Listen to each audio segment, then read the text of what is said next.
Hey everyone, look, we all want the same thing, right? A focused learning environment for our kids. And that's exactly what our school's current mobile device policy is trying to achieve. Today we're going to dive into some really thoughtful feedback from the parent community, 5 practical suggestions aimed at making that policy even stronger by working together. This is really the big question, isn't it? So how do we do that? Well, in this explainer, we're going to walk through 5 practical suggestions from parents. And what's great is that they totally respect the school's protective approach while also addressing some key concerns from both parents and students. The goal is to better prepare our children for the digital world they're going to inherit. Okay, so here's a quick look at what we'll cover. We'll start with the new guiding principle, then get into some ideas for smarter device rules, how we can learn from mistakes, prepare our kids for more autonomy, and, super important, improve safety communication. And then we'll wrap up by looking at how this all fits together. Let's dive right in. The first big idea is about shifting our whole mindset, moving from a focus that's purely on restriction to one that's also about empowerment.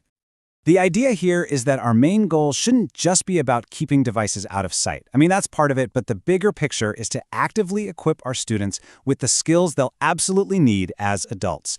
Things like self-regulation. It really reframes the whole policy as something that helps them grow and prepares them for digital adulthood. And there's this fantastic analogy that just nails this idea. Think about swimming pools and kids. Of course, we put up fences. That's a crucial safety measure. But what's the single most important thing we can do for their long-term safety? We teach them to swim. It's the same idea here.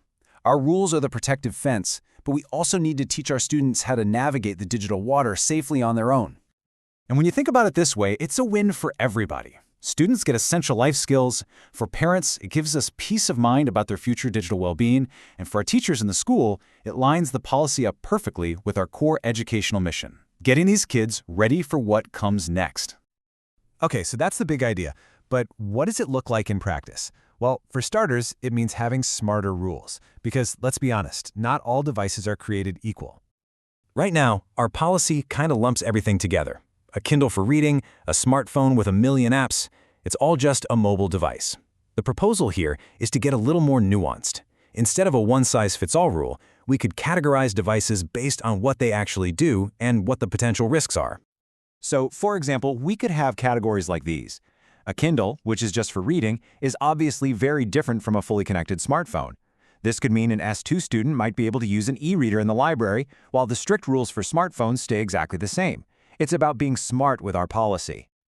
All right, next up, what happens when someone breaks a rule? The feedback here suggests we can turn these moments into powerful learning opportunities, not just a reason for punishment. As it stands, the main consequence is punitive, like confiscation. Now, the idea isn't to get rid of consequences altogether, it's to add an educational option to the mix so students can actually learn from their mistakes. Here's how it could work. On a first infraction, maybe the student gets a choice, either the standard confiscation or they could attend a digital balance workshop. And get this, it would be led by our own S5 to S7 student mentors. How cool is that? It completely transforms a violation into a constructive, peer-led experience. Now, this next point is something a lot of parents have talked about.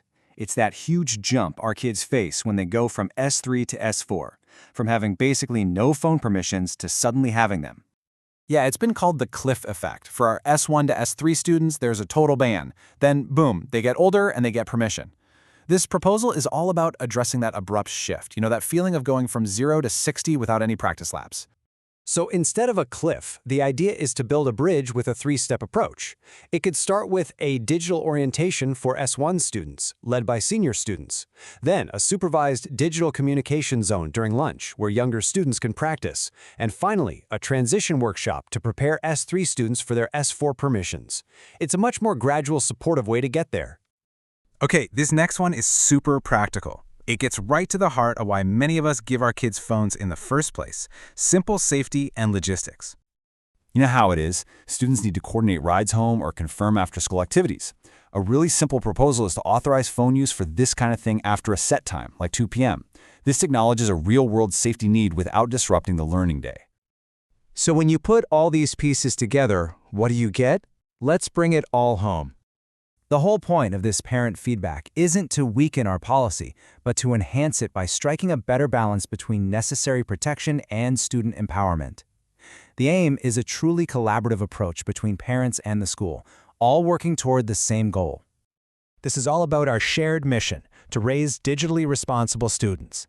This feedback represents the parent community's constructive input, offered so that we can work together to make our school's great policy even better for everyone. And that brings us to the final and most important question.